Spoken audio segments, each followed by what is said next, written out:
Hi, welcome to another edition of IP Somm. I'm Heather Boyd, owner and proprietor of Pillar IP. Today I have with me Randy Fitzpatrick from Petite Bill's Bistro on Wellington in Ottawa, and Diana Coote from Marcoon Creative Design. Randy and I are both sommeliers, and Randy owns Petite Bill Bistro. He was also my advanced sommelier instructor.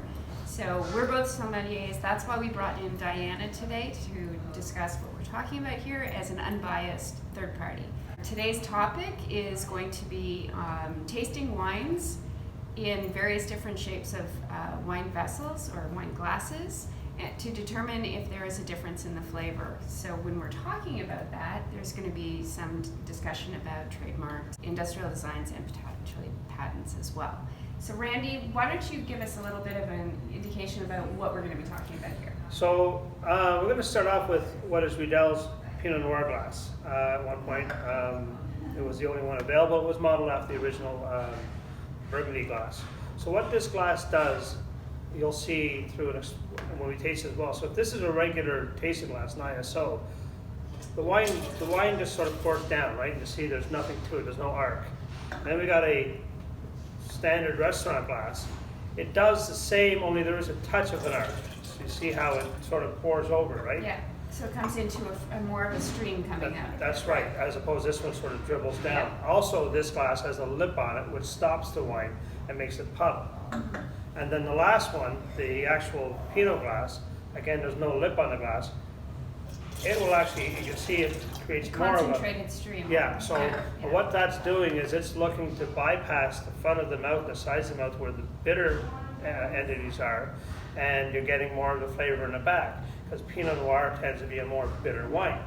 And that's why this glass was created, so that you could actually get, you almost fool yourself and thinking it's a more full body wine because you're not getting that bitterness. We'll taste it in that glass first, go to the other two, then go back and we'll see the massive differences. All right.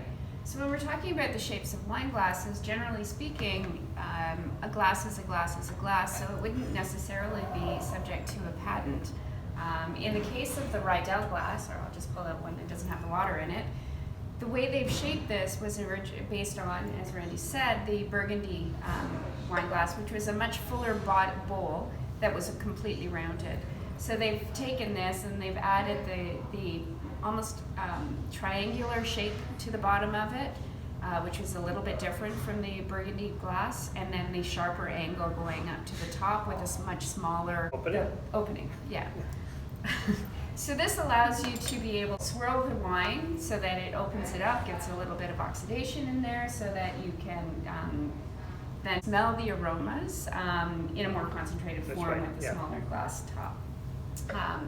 So Riedel, initially, you said it was about 40 years ago that they came up with the shape of this. So it could have been at the time a subject of a patent because it created a new and unique function for a glassware.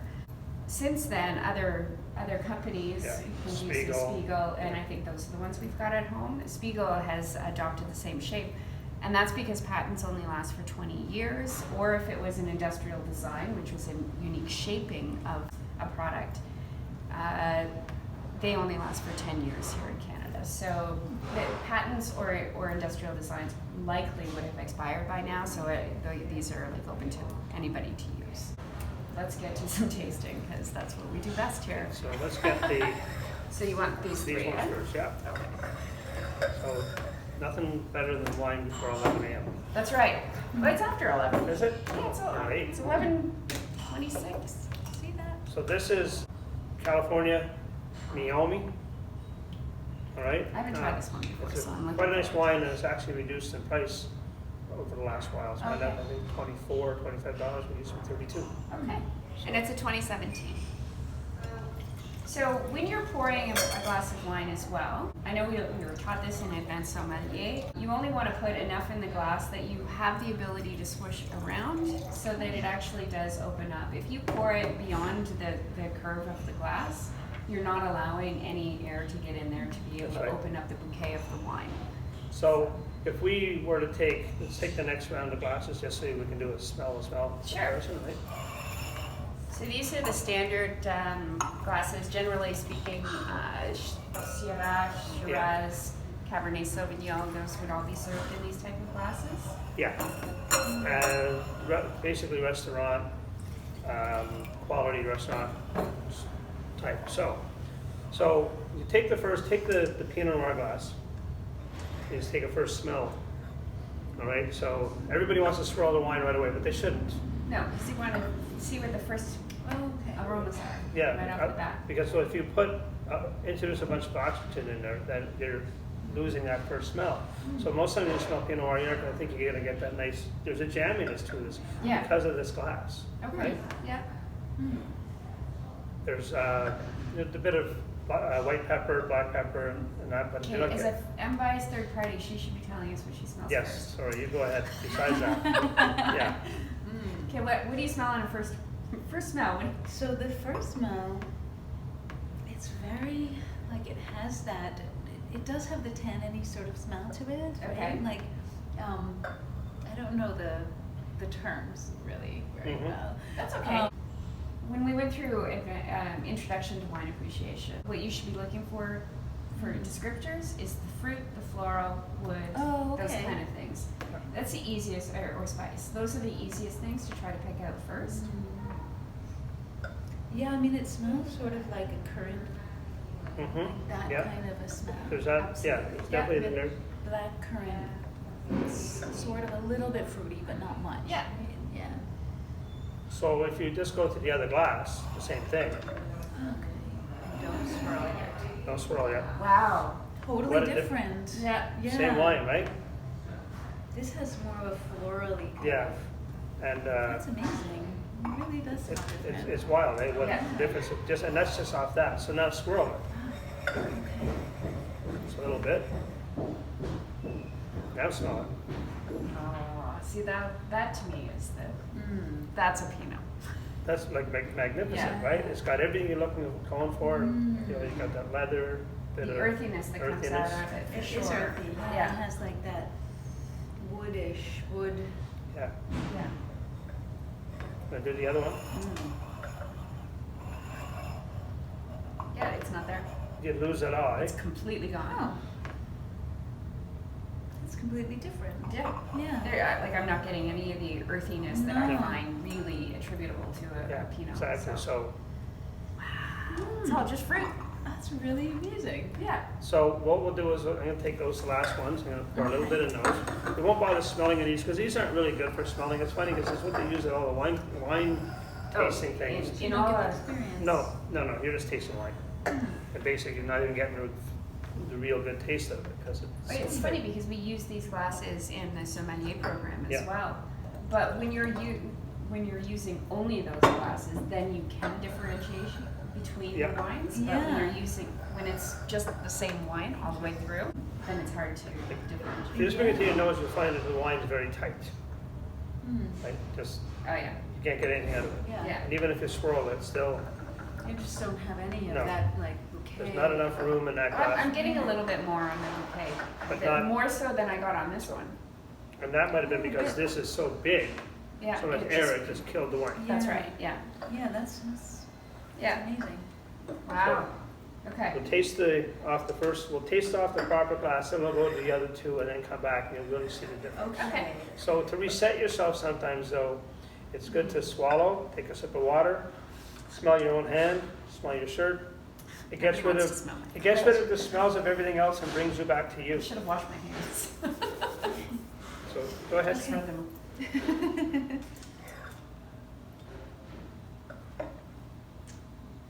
I wanted you to pay attention when you're sipping there. I literally went to the middle of your mouth. Right away. Yeah. Right? Yeah.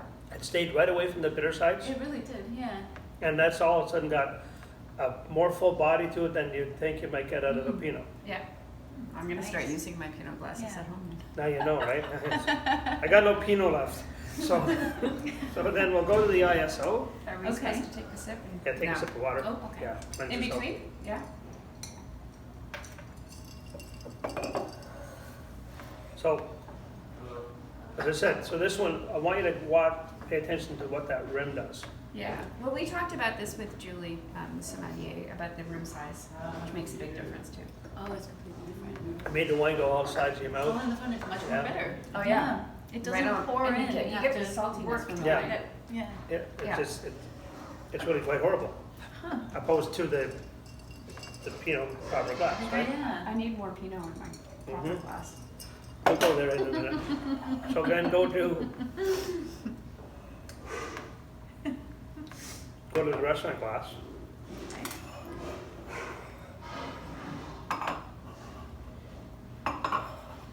This is one where you can look It and just say, look, doesn't there's. have that full. Yeah, just- you definitely get to see the color and everything really well with this Yeah. glass, but and the legs on the wine, Mm-hmm. You know, but now it doesn't, because there's no rim on it, it doesn't spread it across as much, Right. but it doesn't bring it as far back, right? Right. This glass, I'd say, brought the wine back probably right close to to the an right, inch. right spot, Yeah. exactly, Yeah. And that's really neat about the design of that glass. Mhm. So now this wine's kind of just got, It's kind of, it's heavier, yeah. Yeah. right? It's just heavier, it's not as enjoyable. It doesn't remind me of the Heartbreak Grape. No, Mhm. this, I think, you could have fooled me and told me it was something else. Hmm. Yeah, like a poorly made Shiraz. Yeah, kind of I was thing. gonna say, yeah, Mhm. you know. And so you go back to the other one.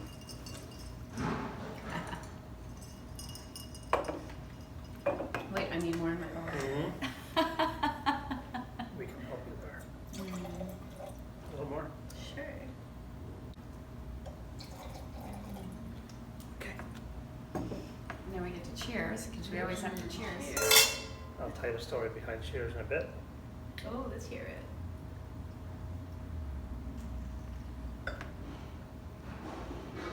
Amazing. Oh, it's a completely different wine. It's amazing. Like this Yeah, is So love. different. I say wine is love and romance, and this is love and romance. Yeah. And this is the business. Mm-hmm. Well, here's to business and love and romance. And love and romance, right? Yes. In Knights at the Round Table, they used to cheers. Mhm. If you poison my glass, my poison's gonna go into your glass. Because it would. So they would splash it in. Ah. So when the maidens were invited to the Knights at the Round Table, it was a way to flirt. Oh, And if the woman snubbed them, there was no there's no. That's flirting it. going on. Not That was it. happening. Yeah. And that's the way it was. Oh, That's awesome. So we get a That's good story story. and we get great wine from the Absolutely. proper vessels. Yeah. Cheers, right? Now we know. Now we know. Now we know. It